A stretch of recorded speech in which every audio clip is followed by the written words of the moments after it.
നമസ്കാരം.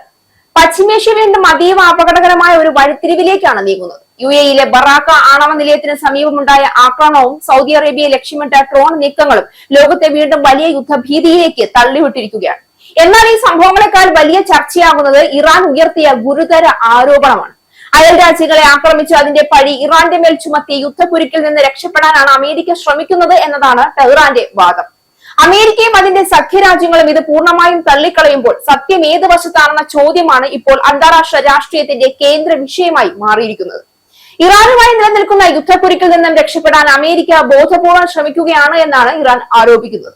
ഇതിനായി മറ്റ് അയൽ രാജ്യങ്ങളെ ആക്രമിക്കുകയും അതിന്റെ പഴി ഇറാന്റെ മേൽ കെട്ടിവെക്കാനുമാണ് അമേരിക്കൻ നീക്കമെന്ന് ഇറാന്റെ IRIB മാധ്യമം റിപ്പോർട്ട് ചെയ്തു. UAE-ക്ക് പിന്നാലെ സൗദി അറേബ്യക്ക് നേരെയും ഇന്ന് ആക്രമണമുണ്ടായി. സൗദി അറേബ്യ ലക്ഷ്യമാക്കി വന്ന 3 ഡ്രോണുകൾ തകർത്തു. ഇറാഖ് വ്യോമാതിർത്തിയിൽ നിന്നാണ് സൗദിക്ക് നേരെയുള്ള ഈ ആക്രമണം ഉണ്ടായതെന്നാണ് പുറത്തുവരുന്ന വിവരങ്ങൾ. അതിനിടെ UAE-യിലെ ബറാക്ക ആണവ നിലയത്തിന് സമീപമുണ്ടായ ആക്രമണം കടുത്ത പ്രകോപനപരമാണ് എന്ന് UAE ഭരണകൂടം വ്യക്തമാക്കി രംഗത്ത് വന്നു കഴിഞ്ഞു. യാതൊരു പ്രകോപനവും ഇല്ലാതെ രാജ്യം നേരിട്ട ഈ ഭീകരാക്രമണം UAE-യുടെ സുരക്ഷയ്ക്ക് മേലുള്ള നേരിട്ടുള്ള കടന്നാക്രമണമാണ്.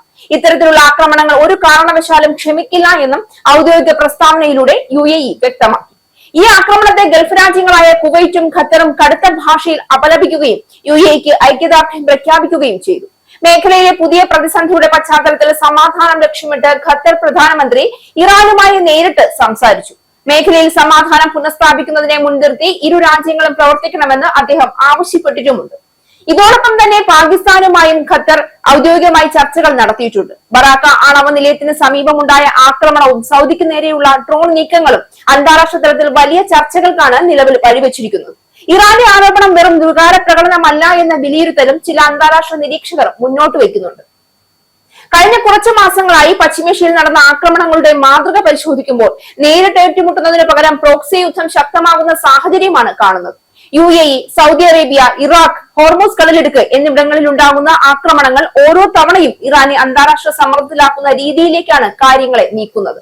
അമേരിക്കൻ സൈനിക ഇടപെടലുകൾക്കെതിരെ ലോകതലത്തിൽ വിമർശനം ഉയരുന്ന സാഹചര്യത്തിൽ ഇറാൻ തന്നെയാണ് മേഖല അസ്ഥിരമാക്കുന്നതെന്ന പ്രതിച്ഛായ സൃഷ്ടിക്കേണ്ട ആവശ്യം അമേരിക്കയ്ക്ക് ഉണ്ടാകാമെന്ന വാദവും ഇതേ സമയം തന്നെ ശക്തമാണ്. പ്രത്യേകിച്ച് അമേരിക്കൻ സൈനിക നീക്കങ്ങൾ ഇറാന്റെ ശേഷി വൻതോതിൽ തകർത്തുവെന്ന US സെൻട്രൽ കമാൻഡിന്റെ അവകാശവാദങ്ങൾ പുറത്തുവരുമ്പോഴും മേഖലയിൽ ആക്രമണങ്ങൾ തുടരുന്നത് സംശയങ്ങൾക്ക് ഇടയാക്കുന്നുവെന്നാണ് ചിലരുടെ വിലയിരുത്തൽ. എന്നാൽ അമേരിക്കയുടെ എതിർവാദത്തിനും ശക്തമായ ചില അടിസ്ഥാനങ്ങളുണ്ട്.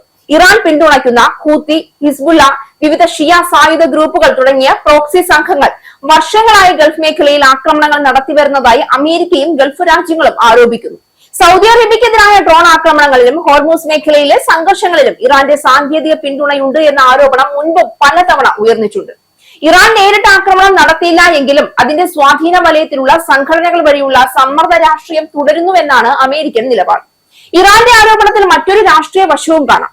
ആഭ്യന്തരമായി വലിയ സാമ്പത്തിക പ്രതിസന്ധിയും അന്താരാഷ്ട്ര ഉപരോധങ്ങളും നേരിടുന്ന സാഹചര്യത്തിൽ അമേരിക്കയാണ് ഗൂഢാലോചന നടത്തുന്നതെന്ന സന്ദേശം ജനങ്ങളിൽ ദേശീയ വികാരം ശക്തിപ്പെടുത്താൻ സഹായിക്കും. അതുപോലെ അമേരിക്കയ്ക്കും പശ്ചിമേഷ്യയിൽ സൈനിക സാന്നിധ്യം തുടരാൻ സുരക്ഷാ ഭീഷണി നിലനിൽക്കുന്നത് രാഷ്ട്രീയമായി പ്രയോജനപ്പെടും.